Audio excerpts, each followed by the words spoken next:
ഒരു രാത്രിയിലത്തെ കല്യാണം, അതും നിന്നെ പോലൊരു ദുർബലനെയോ? നിന്റെ സ്വപ്നം വെറും സ്വപ്നമായി തന്നെ നിൽക്കുകയുള്ളൂ. പിന്നെ നീ വേറൊരു കാര്യം ശ്രദ്ധിച്ചു കേട്ടോ പീറച്ചെറുക്ക, നിന്റെ ഇന്നത്തെ ബലപരീക്ഷണം അത്ര എളുപ്പമാവില്ല. നിനക്കെന്നെ നേരിടേണ്ടി വരുന്നത് വായിൽ നിന്നും തീ തുപ്പുന്ന സർപ്പവുമായിട്ടാ.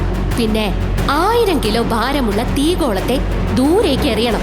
അതൊക്കെ കഴിഞ്ഞ് 10 തലയുള്ള ആനയെ നീ നിലംപരിശാക്കണം. നിന്റെ ദൗർബല്യങ്ങളൊക്കെയും അപ്പോഴേക്കും ഈ മാസിഡോണിയ മുഴുവൻ കാണും. പോയി ഈ പരീക്ഷണങ്ങൾ ജയിക്കും. എന്നിട്ട് നീ ഒരു രാത്രി എന്നെ കല്യാണം കഴിക്കുന്നതിനെ കുറിച്ച് ആലോചിക്കും. ഇതെല്ലാം തോറ്റ ശേഷം നിന്റെ ജീവൻ ബാക്കിയുണ്ടെങ്കിൽ നീ ഈ കല്യാണം ആലോചിച്ചു വന്നതിനുള്ള ശിക്ഷ ഞാൻ അപ്പൊ വേറെ തരുന്നതാ. അത് നിനക്ക് ചിന്തിക്കാൻ പോലും കഴിയാത്തതായിരിക്കും. വായിൽ നിന്നും തീ തുപ്പുന്ന ഭീകര സർപ്പത്തെ അവൻ എങ്ങനെ നേരിടും? 1000 കിലോ ഭാരം വരുന്ന തീഗോളം വായുവിൽ ഉയർത്തി എറിയാൻ കഴിയുമോ? തന്റെ അച്ഛന്റെ അഭിമാനം ആ സമൂഹത്തിന് മുന്നിൽ ചവിട്ടി അരയ്ക്കപ്പെടുന്നതിൽ നിന്നും രക്ഷിക്കാൻ അവന് കഴിയുമോ? സുന്ദരിയായ സ്വന്തം ഭാര്യയെ മറ്റൊരാൾ വിവാഹം കഴിക്കുന്നത് തടയാൻ അവനാകുമോ? ഏത് മാസിഡോണിയ നഗരമാണോ അവനെ ദുർബലൻ എന്ന് പറഞ്ഞ് കളിയാക്കിയത്, അവിടുത്തെ ഈ ശക്തി പരീക്ഷണ മത്സരത്തിൽ വിജയിക്കാൻ അവനാകുമോ? ധ്രുവിന്റെ അവിശ്വസനീയമായ ഈ കഥ ആദ്യം മുതൽ കേൾക്കൂ. രാജ ആര്യന്ദ്രൻ, നിങ്ങളുടെ മകൻ ധ്രുവ് ഈ ശക്തിസ്ഥാനിൽ എന്താണ് ചെയ്യുന്നത്? ആര്യന്ദ്ര, ഇവൻ വഴിതെറ്റിയെങ്ങാനും ഇവിടെ വന്നതാണോ? അതോ ഇവൻ വിശ്വസിക്കുന്നുണ്ടോ ഇവിടുത്തെ ബലപരീക്ഷണ മത്സരത്തിൽ ജയിക്കാനുള്ള ശക്തി ഇവനുണ്ടെന്ന്? മാർക്കസ് പ്ലാനറ്റിലെ ഏറ്റവും മനോഹരമായ നഗരമാണ് മാസിഡോണിയ. അവിടെ ഇന്ന് ആ നഗരത്തിൽ എല്ലാ കുട്ടികളും അണിനിരന്നിരിക്കുകയാണ് അവരുടെ ശക്തി അളക്കുന്ന മത്സരത്തിനു വേണ്ടി. ഭൂമിയിൽ നിന്നും അതിദൂരം സ്ഥിതി ചെയ്യുന്ന മാർക്കസ് പ്ലാനറ്റ് സുന്ദരവും വിശാലവുമായ ഒരു പ്ലാനറ്റ് ആണ്. അവിടെ അത്ഭുതങ്ങളും ദിവ്യശക്തികളും പ്രകൃതിയിൽ മാത്രമല്ല മനുഷ്യരിലും അടങ്ങിയിരിക്കുന്നു. ഈ ശക്തിയുടെ അളവുകോലിന് 9 നക്ഷത്രങ്ങൾ ഉണ്ടായിരുന്നു. അതിൽ ഒന്നെന്ന് പറഞ്ഞാൽ അങ്ങനെയുള്ള വ്യക്തിയുടെ കയ്യിൽ ശക്തികളൊന്നും തന്നെ ഇല്ലെന്നും, എന്നാൽ 9ലേക്ക് ആ അളവുകോൽ എത്തുകയാണെങ്കിൽ അതിന്റെ അർത്ഥം ആ വ്യക്തി അവൻ ലോകത്തെ തന്നെ ജയിക്കാൻ കഴിവുള്ള സർവശക്തനാണെന്നുമാണ്. ഇന്ന് മാസിഡോണിയയിൽ നടക്കുന്ന ബലപരീക്ഷണത്തിന് ധ്രുവും എത്തിച്ചേർന്നിരുന്നു. എന്നാൽ ആ നാട്ടിലെ മറ്റുള്ളവർ അവനെ കളിയാക്കി ചിരിക്കുന്നത് കണ്ട് അവന്റെ അച്ഛൻ ആര്യേന്ദ്രന് അതത്ര പിടിച്ചില്ല. എന്നാൽ ആര്യേന്ദ്രൻ അങ്ങോട്ടേക്ക് വരുന്നത് കണ്ടപ്പോൾ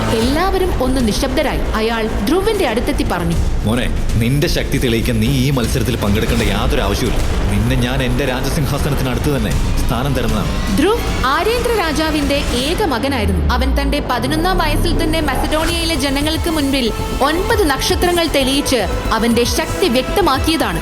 എന്നാൽ പെട്ടെന്ന് സംഭവിച്ച ഒരാപത്ത് കാരണം ധ്രുവിന് അവന്റെ അമ്മയെ നഷ്ടമായി. ധ്രുവും അച്ഛനും എങ്ങനെയോ രക്ഷപ്പെട്ടു. പക്ഷേ ധ്രുവിന് അവന്റെ ശക്തി മുഴുവൻ നഷ്ടമായി. പിന്നീട് നടന്ന മത്സരങ്ങളിലൊക്കെയും തന്നെ 3 നക്ഷത്രങ്ങൾ എന്ന അളവുകോലിലേക്ക് മാത്രമേ അവൻ എത്താൻ കഴിഞ്ഞുള്ളൂ. അവന്റെ പ്രായം കൂടുന്തോറും ഇനി അവന് പഴയ ശക്തികൾ വീണ്ടെടുക്കുക എന്നത് അപ്രാപ്യമായ കാര്യമായിരുന്നു. ധ്രുവ് അവന്റെ അച്ഛന്റെ മുഖത്തേക്ക് നോക്കി. അവിടെ ഒരു ഉദാസീനത തളം കെട്ടി നിന്നിരുന്നു. അച്ഛാ, ഞാൻ ഈ വർഷം ഇതിനുവേണ്ടി ഒരുപാട് പ്രയത്നിച്ചതാണ്. അതുകൊണ്ട് തന്നെ ഇത്തവണത്തെ മത്സരം ഞാൻ ജയിക്കുക തന്നെ ചെയ്യും. എനിക്കറിയാം ധ്രുവ്, നീ എന്തുമാത്രം കഠിനാധ്വാനം നടത്തിയെന്ന്. എന്നാൽ ശക്തിസ്ഥാനിൽ വേണ്ടത് കഠിനാധ്വാനം മാത്രമല്ല, മറിച്ച് നിന്റെ ഉള്ളിൽ. എൻ്റെ ഉള്ളിൽ നിങ്ങളുടെ ഉള്ളിൽ എന്താണോ ഉള്ളത് അതില്ല. പക്ഷേ നിങ്ങൾക്കെങ്കിലും എന്നെ വിശ്വാസം ഉണ്ടാകുമെന്ന് ഞാൻ കരുതി. ഇത് കേട്ടതും ധ്രുവിന്റെ അച്ഛന്റെ മുഖത്ത് നിരാശ നിഴലിക്കുന്നു. അയാൾ മനസ്സില്ലാ മനസ്സോടെ പറഞ്ഞു, ധ്രുവ്, നിന്റെ ചെറിയ പ്രായത്തില് നീ ഇവിടെയുള്ള ആരെക്കാളും ശക്തിശാലിയാണെന്ന് തെളിയിക്കുന്നത് കണ്ട ആളാണ് ഞാൻ. അതിനുശേഷം ആ ശക്തി നശിച്ചുപോയി നിന്നെയും ഞാൻ കണ്ടിട്ടുണ്ട്. അപ്പോൾ ഞാൻ കരുതിയത് നിനക്ക് മനസ്സിലേക്ക് കാണുമെന്നാണ്. എന്തെന്നാൽ ഇവിടെ ജയിക്കാൻ കഠിനാധ്വാനമല്ല വേണ്ടത്, മറിച്ച് അത്ഭുത സിദ്ധികളാണ് വേണ്ടത്. എന്നാൽ ഇത് കേട്ട ശേഷവും ധ്രുവ് പറഞ്ഞു, അച്ഛാ, എനിക്ക് ഉറപ്പാണ് ഇത്രയും അധ്വാനിച്ചതുകൊണ്ട് എന്റെ ശക്തികൾ ഒരല്പമെങ്കിലും വർദ്ധിച്ചു കാണുമെന്ന്. അപ്പോഴാണ് ധ്രുവും അച്ഛനും നോക്കി നിൽക്കെ ലാറയും ശക്തിസ്ഥാനിലെ പോരാട്ടങ്ങൾ കാണാൻ അങ്ങോട്ടേക്ക് വന്നത്. ആരാണ് ലാറ? ലാറ അംബർദൽ രാജ്യത്തെ ലീഡറുടെ മകളും ധ്രുവിന്റെ ഭാവി വധുവുമായിരുന്നു. ലാറയും ധ്രുവും കുട്ടിക്കാലം മുതൽക്കേ സുഹൃത്തുക്കളാണ്. അവരുടെ കല്യാണം കഴിയുന്നതോടുകൂടി മസിഡോണിയയിലെ 2 പ്രതാപശാലിയായ കുടുംബങ്ങളുടെ ഒത്തുചേരലും കൂടി പ്രതീക്ഷിച്ചതാണ്. എന്നാൽ ധ്രുവിന്റെ ശക്തികൾ ക്ഷയിക്കുന്നത് കണ്ട ലാറ അതിനുശേഷം ധ്രുവുമായി ഒരു ബന്ധത്തിനും താല്പര്യം കാണിച്ചിരുന്നില്ല. ലാറ ഒരിക്കൽ ധ്രുവിനെ അപമാനിച്ചത് ഇപ്പോഴും എല്ലാവർക്കും ഓർമ്മയുണ്ട്. ധ്രുവ്, നിനക്ക് ഇവിടുത്തെ ഒരു കൊച്ചുകുട്ടിയെങ്കിലും തോൽപ്പിക്കാനുള്ള ശക്തിയുണ്ടോ? അങ്ങനെയുള്ള നീ എങ്ങനെയാണ് എനിക്ക് കൂട്ടായി എന്നും ഉണ്ടാകുമെന്ന് പറയുന്നത്? ഞാനിതാ ഇന്ന് ഈ നിമിഷം നീയുമായുള്ള ബന്ധം ഉപേക്ഷിക്കാൻ ആഗ്രഹിക്കുന്നു.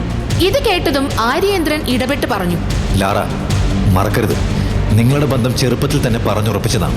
നിന്റെ അച്ഛന് ഇന്ന് ഈ നാട്ടിൽ എന്ത് നിലയും വിലയും ഉണ്ടെങ്കിലും അതുണ്ടായി തുടങ്ങിയത് നീ എന്ന് ധ്രുവിന്റെ ഭാര്യയാകുമെന്ന് തീരുമാനിച്ചോ അന്ന് മുതലാണ്. എന്റെ അച്ഛൻ എന്റെ ബന്ധം ഉറപ്പിച്ചിരുന്നത് മഹാശക്തിശാലിയാണെന്ന് തെളിയിച്ച ഒരാളുമായിട്ടായിരുന്നു. എന്നാൽ ഇന്ന് ഇപ്പോൾ എന്റെ മുന്നിൽ നിൽക്കുന്ന ഇവന്റെ കയ്യിൽ ഒന്നുമില്ല, ഒന്നും. ലാറ, നീ ഒന്നോർത്തോ, വിഷയം ശക്തിയുടെ ആണെങ്കിൽ, ഒരിക്കലുണ്ടായ ശക്തി നശിച്ചു പോയതാണെങ്കിൽ അത് ആർക്ക് വേണമെങ്കിലും സംഭവിക്കാം. ഒരിക്കലുമില്ല ആര്യേന്ദ്ര മഹാരാജാവേ. ധ്രുവിന്റെ കാര്യത്തിൽ സംഭവിച്ചതുപോലെ ഒരിക്കലും എന്റെ കാര്യത്തിൽ സംഭവിക്കില്ല. കാരണം എന്റെ അച്ഛൻ ഒരിക്കലും നിങ്ങളെ പോലെയല്ല. ഇത് കേട്ടതും ധ്രുവും ബാക്കി അവിടെ ഉണ്ടായിരുന്ന മറ്റുള്ളവരും ഒന്ന് ഞെട്ടി. അവിടെ ഉണ്ടായിരുന്ന ആർക്കും തന്നെ ധ്രുവിന് ചെറുപ്പത്തിൽ എന്ത് സംഭവിച്ചുവെന്നോ എങ്ങനെ അവന്റെ ശക്തികൾ നഷ്ടമായെന്നോ ഉള്ള രഹസ്യം അറിയില്ലായിരുന്നു. എന്നാൽ അന്നത്തെ ദിവസം ലാറ വിളിച്ചു പറഞ്ഞതൊക്കെയും വിരൽ ചൂണ്ടിയത് ആര്യേന്ദ്രനിലേക്കാണ്. അത് അയാൾക്ക് ഒരുപാട് അപമാനം വരുത്തി വെക്കുന്ന ഒന്നായിരുന്നു. ഇന്നുവരെ ധ്രുവും എന്താണ് അന്നത്തെ ദിവസം സംഭവിച്ചതെന്ന് അച്ഛനോട് ചോദിച്ചിട്ടില്ലായിരുന്നു. അവന്റെ അമ്മ എങ്ങനെ മരിച്ചെന്നോ എങ്ങനെയാണ് അവന്റെ ശക്തികൾ നഷ്ടമായതെന്നോ ഒന്നും തന്നെ. ഇത്രയും പറഞ്ഞ ശേഷം അവിടെ നിന്ന് പോകാനൊരുങ്ങിയ ലാറയോട് അവൻ 3 വർഷത്തെ സമയം ചോദിച്ചു. 3 വർഷത്തിനുള്ളിൽ അവൻ മഹാബലശാലിയാണെന്ന് തെളിയിക്കുമെന്നും അഥവാ 3 വർഷം കൊണ്ട് അവൻ അതിന് കഴിഞ്ഞില്ലെങ്കിൽ ലാറയ്ക്ക് ആരെ വേണോ കല്യാണം കഴിക്കാം എന്നുകൂടി പറഞ്ഞു. എന്നാൽ അന്ന് വീണ്ടും ലാറയെ ആൾക്കൂട്ടത്തിനിടയ്ക്ക് കണ്ട ആര്യേന്ദ്രന്റെ മുഖം ചുവന്നപ്പോൾ ധ്രുവ് പറഞ്ഞു, അച്ഛാ, ഞാൻ എന്റെ വാക്ക് പാലിക്കും. 3 വർഷത്തിനിപ്പുറം ഞാൻ എന്റെ ശക്തി തെളിയിക്കും. ലാറയെയും ഞാൻ പരാജയപ്പെടുത്തും. എന്നിട്ട് ഞാൻ കാണിച്ചു കൊടുക്കും ഞാൻ മറ്റാരെക്കാളും ചെറുതല്ല എന്ന്. ഞാൻ കാത്തിരിക്കുന്നത് ആ ദിവസത്തിന് വേണ്ടിയാണ്. ലാറയുടെ കുടുംബം ഇങ്ങോട്ട് വന്ന് എന്റെ കാല് പിടിച്ച് നീയുമായുള്ള വിവാഹത്തിന് യാചിക്കുന്നത് കാണാം. എന്നാൽ നീ മത്സരത്തിന് തയ്യാറല്ല. അച്ഛാ, ജയമോ പരാജയമോ എന്നത് ഞാൻ ഓർക്കുന്നില്ല. ഇന്നിവിടുന്ന് തിരിഞ്ഞോടിയാൽ ഞാനൊരു യോദ്ധാവാകില്ല ഒരിക്കലും. എന്റെ ഉള്ളിൽ നിന്നൊരു ശക്തി പറയുന്നുണ്ട് എന്നോട് ഇന്നിവിടെ മത്സരിക്കാൻ. ഒരുപക്ഷെ ഞാനിത് കേട്ടില്ലെങ്കിൽ ഞാൻ ബാക്കിയുണ്ടാവില്ല. ഇത് കേട്ട ആര്യേന്ദ്ര രാജാവ് പിന്നോട്ടേക്ക് മാറുന്നു. അയാൾക്ക് തന്റെ അഭിമാനം എത്രത്തോളം വലുതാണോ അതിനേക്കാൾ മുകളിലാണ് സ്വന്തം മകന്റെ ജീവൻ. ധ്രുവ് മത്സരത്തിനായി ഒരുങ്ങുന്നു. അവൻ ആദ്യമായി ജയിക്കേണ്ട മത്സരം ഒരു തീഗോളത്തെ ദൂരേക്ക് എറിയുക എന്നതാണ്. ആ ഗോളം എത്രത്തോളം ദൂരെ പോകുന്നോ അത് വെച്ചിട്ടാണ് ആ പരീക്ഷണത്തിന്റെ വിധി നിർണയിക്കപ്പെടുന്നത്. ഗോളം എറിയാനായി മറ്റു കുട്ടികൾ ഒരുപാട് അടവുകൾ ഉപയോഗിക്കുന്നുണ്ടായിരുന്നു. ഒരു പെൺകുട്ടി മുന്നോട്ട് വന്ന് എന്തോ മന്ത്രം ചൊല്ലിയ ശേഷം തീഗോളം വെള്ളത്തിലേക്ക് എറിയുന്നു. അതേ നിമിഷം ആ വെള്ളത്തിൽ നിന്നും ഒരു ഭീമാകാരമായ സത്വം ഉയർന്നു വന്ന് ആ ഗോളം പിടിച്ച ശേഷം വീണ്ടും കൂടുതൽ ദൂരേക്ക് എറിയുന്നു. അതിനുശേഷം മറ്റൊരു യുവാവ് മുന്നോട്ട് വന്ന് ഒരു മന്ത്രം ചൊല്ലിയ ശേഷം തീഗോളം എറിഞ്ഞപ്പോൾ അത് വളരെ വേഗത്തിൽ പാഞ്ഞുപോയി വെള്ളത്തിൽ പതിക്കുന്നു. എന്നാൽ ധ്രുവിന്റെ കയ്യിൽ ഇതുപോലത്തെ യാതൊരു അടവുകളും ഇല്ലായിരുന്നു. എന്തെന്നാൽ ഈ തരത്തിലുള്ള അടവുകൾ പഠിക്കാൻ വേണ്ട രീതിക്കുള്ള തരത്തിലെ ശക്തി അവന്റെ കയ്യിലില്ലായിരുന്നു. എന്നിട്ടും അവൻ എന്തുകൊണ്ട് ഈ മത്സരത്തിൽ പങ്കെടുക്കാൻ ആഗ്രഹിക്കുന്നു എന്നത് യാതൊരു പിടിയുമില്ലാത്ത കാര്യമായിരുന്നു. അമ്മ, അച്ഛാ, എന്റെ കയ്യിൽ മറ്റൊരു ടെക്നിക്കുകളും ഇല്ല. എന്നാൽ ഞാൻ നിങ്ങളെ രണ്ടുപേരെ ഓർത്ത ശേഷം ഇത് ചെയ്യും. നിങ്ങൾ രണ്ടുപേരും എന്റെ കൂടെ ഉണ്ടാവണം. ധ്രുവ് തന്നോട് തന്നെ പറഞ്ഞ ശേഷം അവന്റെ അമ്മയുടെ പേര് മനസ്സിലോർത്ത് തീഗോളം എടുത്തെറിയാൻ മുന്നോട്ട് നടന്നു. അതേസമയം അവന്റെ കയ്യിൽ നിന്നും ധ്രുവ് ചെറുപ്പം മുതൽ ധരിക്കുന്ന അവന്റെ അമ്മയുടെ മോതിരം ഊരി താഴെ വീഴുന്നു. ധ്രുവ് ആ മോതിരം തിരയാൻ തുടങ്ങുന്നു. നീല നിറത്തിലുള്ള അതീവ തിളക്കമുള്ള ഒരു മോതിരം, കാണാൻ വളരെയധികം വിലമതിപ്പ് തോന്നിക്കുന്ന ഒരെണ്ണം. അപ്പോഴേക്കും ഒരാൾ അങ്ങോട്ടേക്ക് വന്ന് അവനെ ഉച്ചത്തിൽ വഴക്ക് പറയുന്നു. രാജകുമാര, അങ്ങ് മറ്റുള്ളവരുടെയും സമയം കളയുകയാണ്. അത് പിന്നെ താങ്കൾ ആ ഗോളം എടുത്തെറിയുന്നത് നോക്കി ആരോട് ഇരിപ്പില്ല. കാരണം ഇവിടെയുള്ള ആർക്കും നിങ്ങളെ കൊണ്ട് അത് ഉയർത്താനെങ്കിലും കഴിയുമോ എന്ന വിശ്വാസം പോലുമില്ല. ധ്രുവ് എന്തെങ്കിലും തിരിച്ചു പറയുന്നതിന് മുന്നേ തന്നെ അയാൾ തിരിഞ്ഞു നടക്കുന്നു. അവൻ വീണ്ടും മോതിരം തിരയാൻ തുടങ്ങുന്നു. എന്നാൽ അവൻ നോക്കിയപ്പോൾ ആ മോതിരം തിരിച്ച് അവന്റെ കയ്യിലേക്ക് വന്നിരുന്നു. എന്നാൽ ഇപ്പോൾ അതിന്റെ നിറം പച്ചയായി മാറിക്കഴിഞ്ഞിരുന്നു. അതിൽ നിന്നും ഒരു പ്രകാശം പരക്കുന്നുണ്ടായിരുന്നു. അവൻ വേഗം തന്നെ അത് കയ്യിൽ നിന്നും ഊരിയെടുക്കാനായി നോക്കി. എന്നാൽ അവൻ അതിന് കഴിഞ്ഞില്ല. അത് അവന്റെ കയ്യിൽ കെട്ടിവച്ചതുപോലെയായിരുന്നു. ധ്രുവ് വീണ്ടും നേരത്തെ വന്ന് അവനോട് സംസാരിച്ച അയാളെ നോക്കി. അയാൾ ദേഷ്യത്തോടെ അവനെ നോക്കുന്നുണ്ടായിരുന്നു. അവന് പുറകിൽ സമയവും കാണാൻ കഴിയുന്നുണ്ടായിരുന്നു. അവൻ മോതിരത്തിന്റെ കാര്യം വിട്ടിട്ട് വേഗം തന്നെ ആ ഗോളം എടുത്തുയർത്തി. ഇതെന്താ തീരെ ഭാരമില്ലാത്തതുപോലെ തോന്നുന്നത്? അവന് സ്വയം താനൊരു ബലശാലിയാണെന്ന തോന്നലുണ്ടായി. തന്റെ ഉള്ളിൽ എന്തോ ഒരു ഊർജം അവന് തോന്നി. അവൻ ആ തീഗോളം എടുത്തുയർത്തിയ ശേഷം ഓടി വന്ന് അത് വളരെ വേഗത്തിൽ ദൂരേക്ക് വലിച്ചെറിഞ്ഞു. ധ്രുവിന്റെ അച്ഛൻ, ലാറ, അവിടെ അത് കണ്ടിരുന്ന മറ്റുള്ളവർ ആർക്കും തന്നെ അത് വിശ്വസിക്കാൻ കഴിഞ്ഞില്ല. എല്ലാവരും അവന് വേണ്ടി കൈയടിച്ചു. ഗംഭീരമാണ്, ആര്യേന്ദ്രൻ വിളിച്ചു പറഞ്ഞു. എന്നാൽ പെട്ടെന്ന് അവിടെയാകെ പ്രകാശം മറഞ്ഞ് ഇരുട്ട് പരക്കാൻ തുടങ്ങി. കാരണം ആ ഗോളം ചെന്ന് വെള്ളത്തിൽ വീഴുന്നതിന് പകരം നിലത്ത് വീണ് പൊട്ടി. അതിനുശേഷം പച്ച നിറത്തിലുള്ള ഒരു മിന്നൽ പിണർ അവിടെ തെളിഞ്ഞു വന്ന് അത് ധ്രുവിലേക്ക് പതിച്ചു. ധ്രുവ് ശ്രദ്ധിച്ചപ്പോൾ അത് അവന്റെ മോതിരത്തിൽ തിളങ്ങിക്കൊണ്ടിരുന്ന അതേ നിറമായിരുന്നു. ആ മിന്നൽ അവനിലേക്ക് പതിച്ചതും അവൻ വേഗം തന്നെ ബോധം കെട്ട് താഴെ വീഴുന്നു. അവിടെ വീണ്ടും പ്രകാശം പരക്കുന്നു. ധ്രുവിന്റെ അച്ഛൻ ഓടി അവന്റെ അടുത്തേക്ക് വരുന്നു. നിനക്ക് കുഴപ്പമൊന്നുമില്ലല്ലോ ആ മിന്നല്? ധ്രുവ് ആ സമയം മെല്ലെ ബോധത്തിലേക്ക് തിരിച്ചു വരുന്നു. അവൻ തന്റെ അച്ഛനെ വെപ്രാളത്തിൽ കണ്ടതുകൊണ്ട് കയ്യിലെ മോതിരം മറച്ചു പിടിക്കുന്നു. എനിക്ക് കുഴപ്പമൊന്നുമില്ല അച്ഛാ. എനിക്ക് എന്റെ ശക്തികൾ തിരിച്ചു കിട്ടിയതുപോലെ. ശക്തിസ്ഥാനിൽ അവന്റെ ശക്തിയുടെ അളവ് പോലെ തെളിഞ്ഞു. എന്നാൽ അത് 3 നക്ഷത്രങ്ങൾക്കപ്പുറം പോയില്ല. ഇത് കണ്ട ലാറയും അവളുടെ സുഹൃത്തുക്കളും പൊട്ടിച്ചിരിക്കുന്നു. ധ്രുവിനും അച്ഛനും ഒന്നും മനസ്സിലായില്ല. ആ മിന്നൽ പിണറിനും അതിനു മുന്നേ അവിടെ പടർന്ന ഇരുട്ടിനും ഇടയ്ക്ക് എന്താണ് സംഭവിച്ചത്?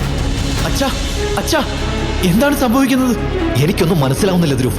എന്നാൽ ഞാൻ ഈ സമയം മറ്റൊന്നിനെ കുറിച്ചും ചിന്തിക്കുന്നില്ല. നിന്റെ ജീവനെ കുറിച്ചല്ലാതെ. ഈ സമയം നിനക്ക് വേണ്ടത് വിശ്രമമാണ്. ഇത്രയും പറഞ്ഞ് ആര്യന്ദ്രൻ ധ്രുവിനെ വീട്ടിലേക്ക് കൊണ്ടുവരുന്നു. എന്നാൽ ധ്രുവിന്റെ മനസ്സ് മുഴുവൻ ഇന്ന് നടന്ന സംഭവങ്ങളായിരുന്നു. ആ പച്ച നിറത്തിലുള്ള മിന്നൽ, അവന്റെ കയ്യിൽ നിന്നും ഊരി മാറ്റാൻ കഴിയാത്ത രീതിക്ക് കിടന്ന ആ മോതിരം, ലാറയുടെയും അവളുടെ സുഹൃത്തുക്കളുടെയും പരിഹാസ ചിരി ഇപ്പോഴും അവന്റെ കാതുകളിൽ കിടന്ന് മുഴങ്ങുന്നുണ്ടായിരുന്നു. അവൻ വീട്ടിലേക്ക് കയറാതെ അവന്റെ അമ്മയെ അടക്കിയ വീടിന് പുറകിലത്തെ സ്ഥലത്തേക്ക് ചെല്ലുന്നു. ധ്രുവിന്റെ മനസ്സിലേക്ക് അവന്റെ അച്ഛന്റെ മുഖം ഓർമ്മ വരുന്നു. എല്ലാവരും പരിഹാസ ചിരിയോടെ നോക്കി ചിരിച്ച അതേ മുഖം ഓർത്തുകൊണ്ട് നിസ്സഹായതയോടെ അവൻ നിലത്തേക്കിരുന്നു. എന്നിട്ട് തന്റെ അമ്മയുടെ സമാധി സ്ഥലത്ത് തല താഴ്ത്തിയിരുന്ന് അവൻ ചോദിച്ചു, 3 വർഷങ്ങൾ കഴിഞ്ഞിട്ടും എന്റെ ശക്തികൾ, എനിക്ക് എന്റെ ശക്തി തെളിയിക്കാൻ കഴിഞ്ഞില്ലെങ്കിൽ അച്ഛൻ മുഴുവൻ മാസിഡോണിയയിലെ ജനങ്ങളുടെ മുന്നിലും പരിഹസിക്കപ്പെട്ട് നിൽക്കേണ്ടി വരും. എന്തുകൊണ്ട് എന്റെ ശക്തി വർദ്ധിക്കാത്തത്? ഇത്രയും ചോദിച്ച ശേഷം അവൻ മുഷ്ടി ചുരുട്ടി ശക്തിയായി നിലത്തിടിക്കാൻ തുടങ്ങി. കുറെ നേരം അങ്ങനെ ഇടിച്ചു കഴിയുമ്പോൾ അവൻ തളർന്ന് അത് നിർത്തുന്നു. അമ്മ, എന്റെ ശക്തി തിരിച്ചു ലഭിക്കാനുള്ള എന്തെങ്കിലും ഒരു അത്ഭുത വഴി കാട്ടി തന്നാലും. ഇത് പറഞ്ഞു കഴിഞ്ഞതും അവന്റെ കാതിൽ ഒരു ശബ്ദം മുഴങ്ങി കേൾക്കുന്നു. ധ്രുവ്, നിനക്ക് ഞാൻ പറയുന്നത് കേൾക്കാൻ കഴിയുന്നുണ്ടോ? ആ ശബ്ദം കേട്ട് ധ്രുവ് ഞെട്ടുന്നു. അവൻ ചുറ്റും നോക്കി. കാരണം അതേസമയം അവനെ കൂടാതെ ആ സമാധിയിൽ മറ്റാരുമില്ലെന്ന് അവൻ ഉറപ്പായിരുന്നു. അപ്പോൾ ആ ശബ്ദം വീണ്ടും മുഴങ്ങി. എന്നെ ചുറ്റും തിരയുന്നത് നിർത്തു ധ്രുവ്. ഞാൻ നിന്റെ മോതിരത്തിനുള്ളിലുണ്ട്. ഇത് കേട്ടപ്പോൾ അവൻ തന്റെ കയ്യിലെ മോതിരത്തിലേക്ക് നോക്കി. അത് അഗ്നിയാൽ കത്തുന്നുണ്ടായിരുന്നു. ആ മോതിരം അവന്റെ അമ്മ അവസാനമായി നൽകിയ സമ്മാനമായിരുന്നു. ആ മോതിരത്തിന് എന്തൊക്കെയോ മാറ്റങ്ങൾ വരുന്നത് അവൻ നോക്കിയിരുന്നു. പതുക്കെ മോതിരത്തിൽ നിന്നും ഒരു വെള്ള പുക പുറത്തേക്ക് വരാൻ തുടങ്ങി. അതൊരാത്മാവായിരുന്നു. അതൊടുവിൽ ഒരു വയസ്സായ വ്യക്തിയുടെ രൂപമായി മാറി. തന്റെ കൺമുന്നിൽ നടക്കുന്നതൊക്കെ കണ്ട് ഞെട്ടിയിരിക്കുകയായിരുന്നു ധ്രുവ്. അവന്റെ കണ്ണുകളെ വിശ്വസിക്കാൻ പോലും അവന് കഴിഞ്ഞില്ല. അവൻ പേടിയോടെ ആ രൂപത്തോട് ചോദിച്ചു, ആരാണ് നിങ്ങൾ? എന്റെ മോതിരത്തിൽ എന്ത് ചെയ്യുകയായിരുന്നു നിങ്ങൾ? ധ്രുവ് ഇത് ചോദിച്ചതും ആ രൂപം മുകളിലേക്ക് ഉയർന്ന് ധ്രുവിന് ചുറ്റും കറങ്ങാൻ തുടങ്ങി. ചിലപ്പോൾ അതവന്റെ മുന്നിലാണെങ്കിൽ മറ്റു സമയത്ത് അത് അവന്റെ പുറകിലായി വന്നു. അവൻ പേടിയോടെ വീണ്ടും ചോദിച്ചു. വീണ്ടും കുറച്ചുനേരം അത് വായുവിൽ കറങ്ങിയ ശേഷം ധ്രുവിന്റെ മുന്നിലേക്ക് വന്നിരിക്കുന്നു. അവന്റെ ചോദ്യങ്ങൾക്ക് ഉത്തരം പറയാൻ എന്നോണം. ഞാൻ ആരാണെന്ന് നീ അറിയേണ്ടത് അത്യാവശ്യ കാര്യമല്ല. എന്നാൽ ഞാൻ നിനക്ക് നന്ദി പറയണം. കാരണം കഴിഞ്ഞ 3 വർഷമായി നീ നിന്റെ മോതിരത്തിൽ എനിക്ക് അഭയം നൽകി. ഇന്ന് നീ എന്നെ ഉറക്കത്തിൽ നിന്ന് ഉണർത്തുകയും ചെയ്തു. നന്ദി ധ്രുവ്, വളരെയധികം നന്ദി. പക്ഷേ നിങ്ങൾ എവിടെ നിന്നാണ് വന്നത്? ഞാൻ എവിടെ നിന്ന് വന്നുവെന്ന് നിനക്കൊരു ദിവസം തീർച്ചയായും മനസ്സിലാകും. പക്ഷെ നീ ഇപ്പോ അറിയേണ്ടത് ഞാൻ നിന്നെ എവിടെയൊക്കെ കൂട്ടിക്കൊണ്ടു പോകുമെന്നാണ്. ധ്രുവ്, നിന്റെ ഉള്ളിൽ ഒരുപാട് കാര്യങ്ങളുണ്ട്. നീ ആഗ്രഹിക്കുന്നില്ലേ ജനങ്ങൾ വീണ്ടും നിന്നെ ബഹുമാനിക്കണമെന്ന്? നിന്റെ ശക്തിയുടെ അളവുകോല് 3-ൽ നിന്നും 9-ലേക്ക് എത്തണമെന്ന് നീ ആഗ്രഹിക്കുന്നില്ലേ? വീണ്ടും ഏകലവ്യനെന്ന് വിളിക്കപ്പെടാൻ? അതൊക്കെയുണ്ട്. പക്ഷേ ഇന്ന് ശക്തിസ്ഥാനിൽ സംഭവിച്ചതിനെ കുറിച്ച് ഞാൻ അച്ഛനോട് എന്തു പറയും? അതൊക്കെ മറന്നേക്ക് ധ്രുവ്. ഇന്ന് ശക്തിസ്ഥാനിൽ സംഭവിച്ചത് വെച്ച് മനസ്സിലായത് ഒറ്റ കാര്യമാണ്. എന്ത് കാര്യം? ഇത് തന്നെ ധ്രുവ്, നീ. അത്രയും പറഞ്ഞ് ആ രൂപം പെട്ടെന്ന് മാഞ്ഞു പോകുന്നു. ആരാണ് ആ മോതിരത്തിൽ ഉണ്ടായിരുന്ന ആത്മാവ്? എന്തിനാണ് ധ്രുവ് ആ ആത്മാവ് പറയുന്നത് അനുസരിക്കേണ്ടി വരുന്നത്? എങ്ങനെയാണ് ധ്രുവിന് ചെറുപ്പത്തിൽ അവന്റെ ശക്തികൾ നഷ്ടപ്പെട്ടത്? ധ്രുവിന്റെ അച്ഛൻ അവരിൽ നിന്നും ഒളിപ്പിച്ചു വയ്ക്കാൻ മാത്രം എന്താണ് ധ്രുവിന് സംഭവിച്ചത്? ധ്രുവ് വീണ്ടും ഏകലവ്യൻ എന്ന് വിളിക്കപ്പെടുമോ? ധ്രുവിന് അവന്റെ അച്ഛന്റെ നഷ്ടപ്പെട്ടു പോയ അഭിമാനം തിരിച്ചു നൽകാൻ കഴിയുമോ? ഇതെല്ലാം അറിയാനായി ഇപ്പോൾ തന്നെ പോക്കറ്റ് FM ഡൗൺലോഡ് ചെയ്ത് കേൾക്കൂ ഏറ്റവും പുതിയ ഫാന്റസി സീരീസ് യോധ. വരൂ, കേൾക്കൂ.